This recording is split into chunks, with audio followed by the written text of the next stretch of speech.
vai sumir depois de hoje. Tá jogando um basquete imaginário ali, ó. Muito bem. Muito bem, gostei do casaco. Então, e esses caras, assim, eu acho que é legal isso, porque eles fizeram uma troca também, buscaram mais riffs de guitarra, né? Quer dizer, aqueles padrões da guitarra repetitivos, no lugar de uma guitarra mais melódica para abrir as músicas. Isso eu acho que é uma coisa interessante, realmente isso cria mais atmosfera para as músicas e é uma marca clássica, né, do rock pesado. Outra coisa que eu queria falar também é o seguinte, eu dei uma sacada no site do fã-clube da banda aqui no Brasil, e primeiro parabéns para os fãs que organizam o site, porque o site está muito legal, tem muita informação bacana, e eles fazem uma estimativa, eles tentam adivinhar qual é o setlist. Eu posso dizer o seguinte, não está longe do setlist que vai ser tocado hoje. Pois é, a gente está vendo agora subindo as escadas já, a banda com o vocalista, o M. Shadows, sempre com seu óculos escuros característico. E falando em setlist, Rodrigo, eu tô com o setlist aqui, e cara, a gente vai ter praticamente todas as eras da carreira do Avenged Sevenfold, inclusive algumas músicas do Nightmare, o disco anterior deles, né, o último que eles lançaram antes do Hail to the King. Aí a gente já tá vendo o restante do pessoal da banda. E a última vez que eles estiveram no Brasil foi divulgando justamente o Nightmare. Então é a primeira vez que esse público, que é tão fiel, tão apaixonado pela Avenged Sevenfold, vai ver as músicas do Hail to the King. Como é que você acha que elas vão funcionar ao vivo? Bom, eles não tocam balada, né, nos shows deles, eles têm 1h10.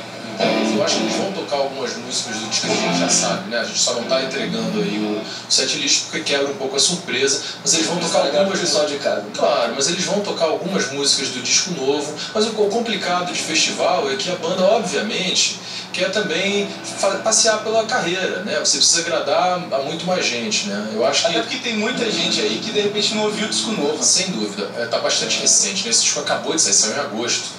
Então eu acho que ainda não deu tempo para o pessoal mergulhar no repertório todo. A banda vai com aquelas que já estão emplacando, né? As que estão circulando mais fortemente nas redes sociais, e monta o repertório com outros sucessos. A gente continua aí vendo os últimos instantes do Avenged Sevenfold antes de subir ao palco na câmera exclusiva do Multishow, só para você que tem Multishow, que está em casa. E é interessante você ver, enquanto alguns integrantes da banda estão ali conversando, como se estivesse, sei lá, em casa, curtindo, o Sinister Gates está ali aquecendo, o Zack Vengeance também, o Johnny Christ, enfim, todo mundo, cada um tem seu ritual ali antes de entrar no palco.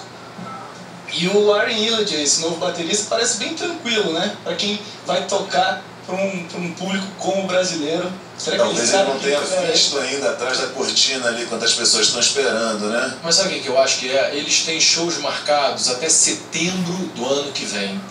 Assim, então eu acho que esses caras... As contas estão pagas por muito tempo. Não, as contas estão pagas por muito tempo. Eu acho que a perspectiva desses caras é assim, puxa, a gente vai fazer isso tantas vezes daqui a setembro do ano que vem, tá entendendo? Mas eu acho que subir no palco do Rock in Rio, mesmo assim, depois de tantos shows e já com uma agenda lotada, deve bambear um pouquinho as pernas, não? Bom, eu estaria com as pernas bastante bambas, eu devo dizer. Eu acho que se o James Hetfield falou que subir no palco do Rock in Rio é uma coisa histórica para ele, que faz muita diferença na carreira dele, acho que qualquer banda que venha subir depois tem que ter pelo menos respeito, né? Claro, e a gente... conversando aqui com o Kerry King, ele falou a mesma coisa a respeito de adrenalina, né? Todo artista tende a ser um pouco viciado, né? Justamente nesse sentimento aí, né? Nessas reações químicas que vão correndo aí pelas veias nesse momento aí para a entrada, né? E vocês acham que os fãs que estão esperando o Iron Maiden depois do Avenged Sevenfold vão receber bem a banda?